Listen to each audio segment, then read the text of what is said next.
Hello everyone, स्वागत है एक बार फिर से आप सभी का आर के study CTET point YouTube channel पर।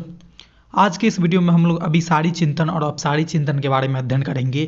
ये जो चिंतन का प्रकार है अभिसारी चिंतन और अपसारी चिंतन, ये सीटेट और जो भी टीचर का एग्जाम होता है उसमें पूछा जाता है इससे प्रश्न, इसलिए इस टॉपिक को करना बहुत ही ज़्यादा महत्वपूर्ण है। मैं राजन कुमार रोशन आप सभी को स्वागत करता हूं अपने YouTube चैनल आर के स्टडी सीटेट पॉइंट पर।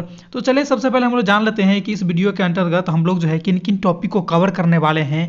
इस वीडियो के अंदर हम लोग किस किस बातों को पढ़ने वाले हैं उस पर पहले नज़र डालते हैं। उसके बाद हम लोग आए कि वीडियो में हम लोग सबसे पहले नज़र डालते हैं कि इस वीडियो के अंतर्गत किस किस टॉपिक को पढ़ने वाले हैं।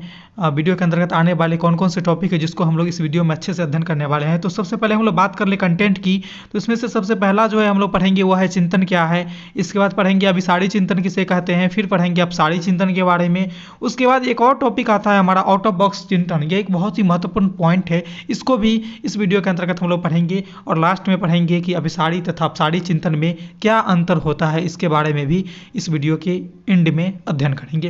तो चलिए सबसे पहले हम लोग जानते हैं कि चिंतन होता क्या है, चिंतन किसको बोलते हैं। तो आप अपने आपको लेकर के देखिए कि जब चिंतन, आप चिंतित कब रहते हैं, जब आपके सामने किसी प्रकार की समस्या रहती है। और जब आप चिंतन करते रहेंगे तो उसमें आप देखिए कि आपका दिमाग जो है वो स्थिर नहीं बैठा रहेगा, वो हमेशा कुछ ना कुछ सोचते रहता है। ठीक है, तो चिंतन जो है वह एक मानव का स्वभाव होता है और यह एक स्वाभाविक प्रक्रिया है और सामान्य प्रक्रिया है। इसमें क्या होता है कि मानव का मस्तिष्क जो है वो हमेशा गतिशील रहता है, यानी कुछ ना कुछ जो है आपका मस्तिष्क हमेशा सोचते रहेगा चिंतन की प्रक्रिया में।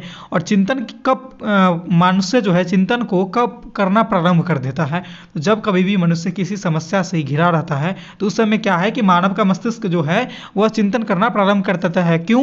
क्योंकि उसको उस समस्या से निजात पाना है, उस समस्या से उसको बाहर निकलना है, इसलिए मानव का मस्तिष्क जो है वहाँ पर चिंतन करना प्रारंभ कर देता है। तो चिंतन क्या है? चिंतन एक मानव का स्वाभाविक प्रक्रिया है। और जब मनुष्य जो है किसी समस्या से ग्रसित रहता है तो उस समस्या के समाधान हेतु उसके मस्तिष्क में चिंतन करने की प्रक्रिया होने लगती है, प्रारंभ हो जाती है। ठीक है, आगे हम लोग बात कर लें चिंतन कितने प्रकार के होते हैं। तो चिंतन का वैसे तो अनेक प्रकार होते हैं, लेकिन इस वीडियो में हम लोग जो है चिंतन के दो ही प्रकार के बारे में अध्ययन करेंगे। वह है हमारा अभिसारी चिंतन और है दूसरा अपसारी चिंतन। हम लोग यहाँ पर अभिसारी चिंतन और अपसारी चिंतन के बारे में ही अध्ययन करने वाले हैं। सबसे पहले हम लोग अध्ययन करेंगे अभिसारी चिंतन के बारे में। तो चलिए जान लेते हैं कि अभिसारी चिंतन होता क्या है, फिर इसके बाद पढ़ेंगे अपसारी चिंतन को। तो अभिसारी चिंतन जो है यह क्या होता है, इसको देखिए। यह भी एक चिंतन का ही प्रकार होता है, लेकिन यह एक ऐसा चिंतन होता है जो एक खास बिंदु पर केंद्रित रहता है। यानी इस प्रकार के चिंतन में मनुष्य कहे या फिर कोई बालक वही चीज़ों पर चिंतन करेगा जो उसके सामने प्रत्यक्ष रूप से प्रमाण में उसके सामने उपस्थित रहता है। मतलब क्या है कि जो चीज़ें बच्चे देखेगा सिर्फ उसी के बारे में यहाँ पर क्या है बच्चे सोचेगा। ठीक है, एक्स्ट्रा नहीं सोचेगा। जो चीज़ें उसके सामने नहीं है, जो प्रत्यक्ष रूप में नहीं है, उसके बारे में बच्चे यहाँ पर सोचना प्रारंभ नहीं करता है। तो यह होता है हमारा अभिसारी चिंतन, जो एक ही बिंदु पर केंद्रित होता है। इसमें किसी प्रकार की कल्पना नहीं की जाती है बच्चे के द्वारा या फिर किसी मनुष्य के द्वारा। अगला देखते हैं अभिसारी चिंतन के बारे में पॉइंट क्या है। तो यह जो इस प्रकार का जो चिंतन है यह बुद्धि का बढ़ावा नहीं देता है। ठीक है, क्यों? क्योंकि यह जो है इसमें कल्पना की ही नहीं जाती है, किया ही नहीं जाता है, कुछ एक्स्ट्रा सोचा ही नहीं जाता है। तो स्वाभाविक बात है कि बुद्धि को यहाँ पर बढ़ावा नहीं मिलेगी। अभिसारी चिंतन क्या है कि तथ्य पर आधारित होती है। तथ्य कहने का मतलब हमारा ये है, तथ्य कहने का मतलब ये है कि एक किसी विशेष प्रकार की सिद्धांत उसी पर आधारित रहेगी, इसमें कुछ एक्स्ट्रा नया नहीं की जाएगी। वो जो पहले से जो सिद्धांत आ गई है, तथ्य आ गई है, उसी पर आधारित रहती है हमारा अभिसारी चिंतन। अगला जो पॉइंट है अभिसारी चिंतन के संदर्भ में वो कुछ इस प्रकार से है कि अभिसारी चिंतन से किसी समस्या का हल निकालने का केवल और केवल एक ही हल निकलता है। यानी कि अभिसारी चिंतन के से हम किसी भी समस्या का हल निकालेंगे तो केवल और केवल जो उसका हल होगा वह एक ही होगा, एक ही विधि से होगा। जैसे मान लीजिए 5 और 5 का जो हम लोग हल करते हैं, इसको 5 और 5 को जोड़ने के लिए बोला जाए बच्चे को, तो इसका हमेशा बच्चे क्या करेंगे 10 इसका आंसर देंगे। यह अभिसारी चिंतन के द्वारा किया गया प्रश्न को हल किया गया है। ठीक है, तो इसका केवल और केवल 10 ही आंसर आएंगे। ठीक है, यह पहले से बनाया हुआ है हमारा सिद्धांत ये कि 5 को 5 से जोड़ेंगे तो 10 ही आएगा, 9 नहीं आएगा। यहाँ ऐसा कहीं आपको लिखा नहीं मिलेगा कि 5 को 5 को से जोड़ेंगे तो 9 आएगा, 10 ही मिलेगा। लेकिन 10 ही क्यों आता है ये भी लिखा नहीं मिलेगा। सिद्धांत है, पहले से बनी आ चुकी है, तो चीज़ों को हमको पढ़ना है, बस रट लेना है। तो यही होता है हमारा अभिसारी चिंतन, इसमें एक्स्ट्रा नहीं किया जाता है कुछ भी।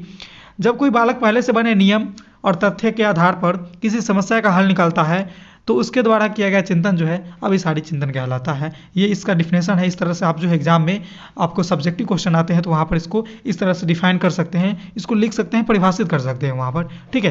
तो ये जब कोई बालक जो है वो किसी पहले से बने हुए नियम के आधार पर किसी समस्या का हल निकालता है, वह कोई अपना एक्स्ट्रा नियम या फिर अपना कोई कौशल, कल्पना, सोच, इन सारी चीज़ों को उपयोग में नहीं लाता है, तो वह जो है अभिसारी चिंतन कहलाता है। अब आगे बात करते हैं अपसारी चिंतन के बारे में। अपसारी चिंतन जो है अभिसारी चिंतन के ठीक विपरीत है, ठीक उल्टा है। इसमें क्या होता है, तो यह जो उसमें हमने देखा कि यह जो है एक बिंदु पर केंद्रित होता है, यह जो चिंतन है यह बिंदु पर केंद्रित नहीं होता है। इसमें क्या है कि बच्चे को बहुत सारे चीज़ यहाँ पर करने को मिलता है, खोजने का अवसर दिया जाता है, कल्पना करने का अवसर दिया जाता है, नए नए चीज़ों का यहाँ पर क्या है कि ढूंढने का अवसर दिया जाता है। तो इस प्रकार का चिंतन जो है इसको हम लोग सृजनात्मक चिंतन भी कहते हैं। जब बच्चों को नए नए चीज़ सिखाया जाएगा, ढूंढने का अवसर दिया जाएगा, मौका दिया जाएगा, कल्पना करने को मौका दिया जाएगा, तो इससे बच्चे क्या होते हैं, सृजनशील हो जाते हैं, ठीक है। और सृजनशील हो जाते हैं तो इससे क्या है कि इस प्रकार के अपसारी चिंतन को हम लोग सृजनात्मक चिंतन भी कहते हैं।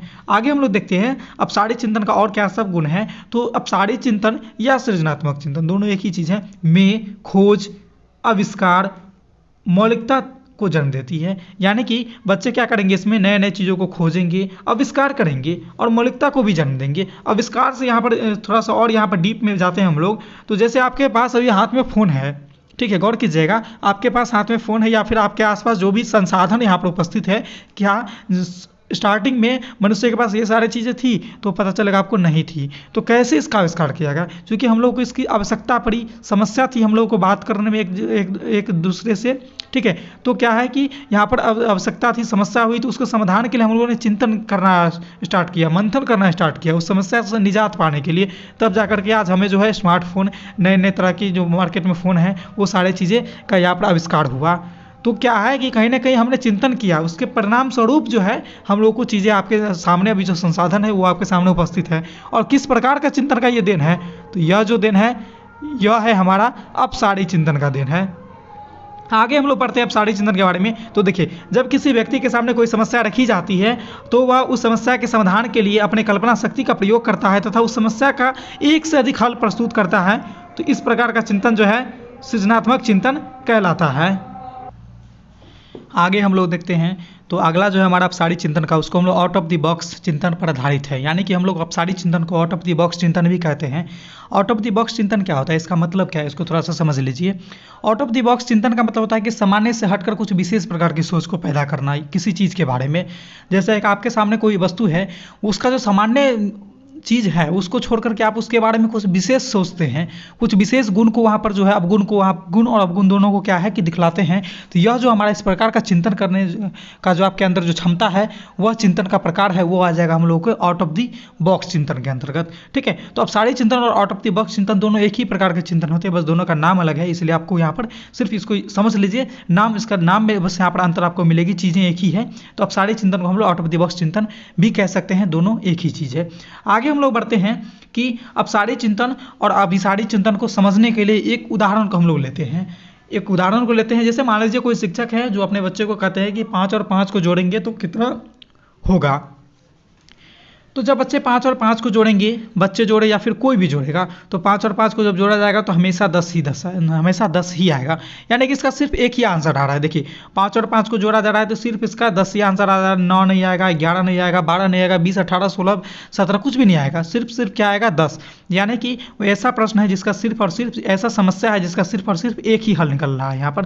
तो यह किस प्रकार के समस्या चिंतन के अंतर्गत आएगी, तो यह जो समस्या है यह आएगा हमारा अभिसारी चिंतन के अंतर्गत। वही शिक्षक दूसरा प्रश्न ये पूछता है कि वो कौन से दो संख्या है जिसको आपस में जोड़ा जाए या फिर घटाया जाए तो 10 आएगा। तो इसमें क्या है कि बच्चे बहुत सारे आंसर देंगे, जैसे 7 + 3, 6 + 4 दे देंगे, यहाँ पर 5 + 5 दे देंगे, सारे का सारे यहाँ पर क्या आएंगे 10, 10, 10। और भी कई संख्या है जिसको दो संख्या है जिसको आपस में जोड़ा जाए या फिर घटाया जाए तो 10 आएंगे। तो यहाँ पर क्या है कि यह जो समस्या है इसका एक से अधिक हल निकल रहा है। आप देख लीजिएगा, 7 + 3 है, 6 + 4 है, 5 + 5 है, तो एक से अधिक यहाँ पर हल निकल रहा है। ये जो समस्या है इसका, तो यह किसके अंतर्गत आएगा, यह आएगा हमारा अपसारी चिंतन के अंतर्गत। अभिसारी चिंतन में एक ही हल निकलेगा, अपसारी चिंतन में एक से अधिक हल निकलेगा, ठीक है। चलिए आगे हम लोग देखते हैं कि अभिसारी चिंतन और अपसारी चिंतन के बीच क्या अंतर होती है।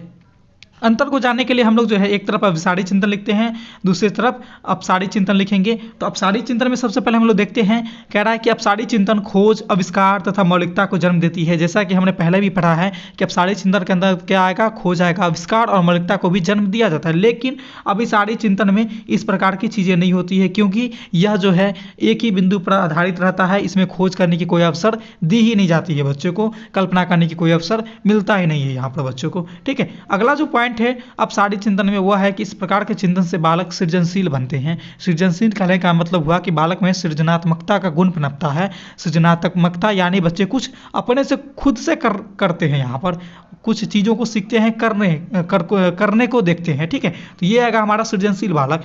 तो अपसारी चिंतन के फलस्वरूप क्या है कि बच्चे सृजनशील बनते हैं, लेकिन अभिसारी चिंतन में क्या है कि रटने की प्रवृत्ति उत्पन्न हो जाती है बच्चों में। रटने की जब प्रवृत्ति उत्पन्न होगी बच्चों में, तो उसमें क्या है कि कल्पना करने की, सोचने की क्षमता वहाँ पर विकसित नहीं होगी, तो बच्चे वहाँ पर सृजनशील नहीं बन पाएंगे। अगला जो अंतर है वह कुछ इस प्रकार से है कि अपसारी चिंतन से बालक के कल्पना शक्ति एवं बुद्धि का विकास होता है। जी हाँ, जब बच्चे को चीज़ें ज़्यादा खुद से खोजने का अवसर दिया जाएगा, आविष्कार करने का अवसर दिया जाएगा, कल्पना करने का अवसर दिया जाएगा, तो उसके क्या है कि कल्पना शक्ति एवं बुद्धि में विकास होगा। वहीं आगे की ओर बात कर ले अभिसारी में, तो अभिसारी चिंतन में क्या है कि कल्पना शक्ति एवं बुद्धि पर कोई सकारात्मक प्रभाव नहीं पड़ता है। और क्यों नहीं पड़ता है? क्योंकि बच्चे को यहाँ पर क्या है कि वो अभिसारी चिंतन में किसी प्रकार की कल्पना करते ही नहीं है, किसी भी प्रकार की कल्पना करने का वहाँ पर अवसर ही नहीं मिलता है बच्चों को। ठीक है, यहाँ पर क्या है, शुद्धि जो है, यहाँ पर शुद्धि नहीं, यहाँ पर बुद्धि होगा। ठीक है, बुद्धि पर कोई सकारात्मक प्रभाव नहीं पड़ता है। ठीक है, यहाँ पर मिसटाइप हो गया था। अगला जो अंतर है उसके बारे में हम लोग देखते हैं कि अभिसारी चिंतन के फलस्वरूप किसी भी समस्या का एक से अधिक हल निकाला जा सकता है अपसारी चिंतन के फलस्वरूप। ठीक है, जैसा कि हमने वहाँ पर एग्जाम्पल देखा था 10 वाला जोड़ वाला एग्जाम्पल, उसमें आपने देखा था कि 7 + 3, 8 + 2, 5 + 5, 6 + 4, सारे का आंसर क्या आएगा 10। यानी कि वैसे दो संख्या अगर आपको चुनने को बोला जाए जिसको आपस में जोड़ा जाए या घटाया जाए तो आंसर जो है वह 10 होगा। तो आपको इस प्रकार का जो समस्या है वो आएगा अपसारी चिंतन में, क्योंकि इसका जो आंसर है वो एक से अधिक आ रहा है। जैसा कि आपने पीछे देखा है, अगर आपको नहीं समझ में आया तो फिर से वीडियो को बैक कीजिए और वहाँ पर जाके देखिए, अच्छे से समझिए। लेकिन क्या होगा अभिसारी में, इसमें किसी भी समस्या का सिर्फ और सिर्फ एक ही हल निकलेगा। जैसे हमने वहाँ पर दिया था कि 5 को 5 से जोड़ा जाता है तो कितना हुआ 10। देखिए आप कोई भी इसको हल करेगा, शिक्षक करे या फिर बच्चे करें, अगर सही हल करेगा तो वो 10 ही है। वैसे 9 भी कर सकता है बच्चे गलती के कारण, लेकिन सही इसका आंसर निकाला जाए तो वह 10 ही होगा।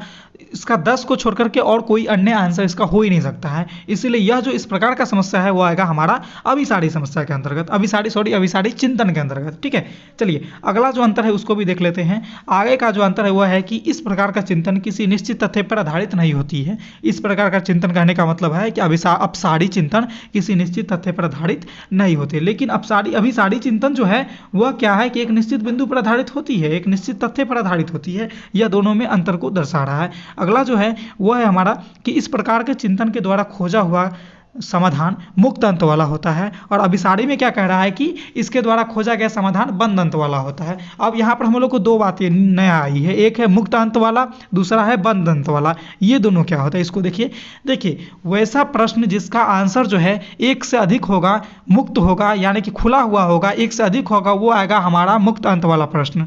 ठीक है, और वैसा प्रश्न जिसका आंसर केवल और केवल एक ही होगा वो आएगा हमारा बंद अंत वाला प्रश्न।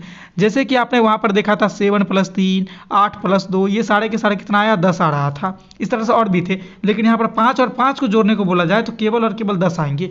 तो इस प्रकार के प्रश्न में देखिए इसका आंसर केवल और केवल एक ही आ रहे हैं, यानी कि यह जो है बंद अंत वाला प्रश्न है। और इस प्रकार के प्रश्न रहेंगे जिसका दो संख्या को जोड़ा जाए, जिसको जोड़ने पर क्या है कि 10 प्राप्त होगा, तो वो जो है वो हमारा खुले अंत वाला प्रश्न होंगे, मुक्त अंत वाला प्रश्न होंगे। ठीक है, तो आपने समझा कि अपसारी चिंतन के फलस्वरूप क्या है कि समस्या का हल जो होगा वो मुक्त अंत वाला होगा और अभिसारी के चिंतन के फलस्वरूप बंद अंत वाला होगा। आगे हम लोग देखते हैं, आगे है कि अपसारी चिंतन एक बिंदु पर केंद्रित नहीं होता है, यह किसी समस्या का पूरा अवलोकन करने के बाद नतीजा तक पहुंचता है या फिर नतीजा प्रदान करता है। लेकिन अभिसारी चिंतन क्या होता है, यह एक बिंदु पर केंद्रित रहता है, एक ही बिंदु पर फोकस करेगा ये। तो अपसारी चिंतन में क्या होगा कि यह जो है एक बिंदु पर केंद्रित नहीं रहेगा, पहले समस्या को पूरे अच्छे से देखेगा, अवलोकन करेगा, तब जाकर के अंत में जो उसका निष्कर्ष प्राप्त करेगा या फिर निर्णय लेगा, समस्या का समाधान करने की विधि को देगा।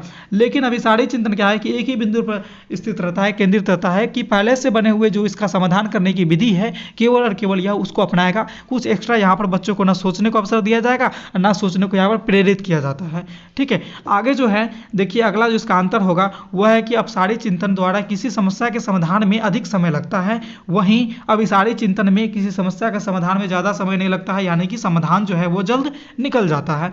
तो आप जानते हैं कि जब किसी समस्या को अवलोकन किया जाएगा तब जाकर के उसको निष्कर्ष तक पहुंचा जाएगा, तो स्वाभाविक सी बात है कि इसमें यहाँ पर समय ज़्यादा लगेगा, क्योंकि यहाँ पर बच्चे को खोज करने के मौका दिया जा रहा है, कल्पना करने के मौका दिया जा रहा है, बच्चे यहाँ पर सृजनशील बन रहे हैं, तो बच्चे को यहाँ पर लंबी प्रोसेस हो रही है, तो बच्चे को यहाँ पर समय भी लंबा लगेगा। लेकिन अभी सारे चिंतन में ये सारी चीज़ें की अनुपस्थिति रहती है, बच्चे को अवसर दिया ही नहीं जाता है खोज करने का, ना ही कल्पना करने का, ना ही कुछ अपना एक्स्ट्रा कुछ करने का। तो इसीलिए ये जो है डायरेक्ट उसको बता दिया था, चलो ये समस्या है, इसको इस विधि पर हल कर दो, ये जो फलाना व्यक्ति ने बताया था कि इस तरह का सिद्धांत है, इसके आधार पर बैठा के इस समस्या का हल निकाल दो। तो पहले से बने तथ्य के आधार पर सारे चिंतन में हल निकाला जाता है समस्या का, इसीलिए वहाँ पर क्या है कि समय का ज़्यादा नहीं लगता है, वहाँ पर समय हम लोग को ज़्यादा नहीं लगता है, कम समय में आंसर मिल जाती है। तो यही आज का हमारा टॉपिक था, अभिसारी चिंतन अपसारी चिंतन। मैं उम्मीद करता हूँ कि आप सभी लोग जो है इसको अच्छे से समझे होंगे। RKR study CTET point YouTube channel, आप यहाँ पर जो है सीटेट का बहुत सारे वीडियो आपको मिलेंगे, पहले से भी हैं और अभी अपलोड होते रहेंगे, तो बने रहिए हमारे चैनल के साथ RKR स्टडी सीटेट पॉइंट के साथ। मिलते हैं फिर अगले वीडियो में नए टॉपिक के साथ, तब तक के लिए देखते रहिए RKR study CTET point YouTube channel को। धन्यवाद।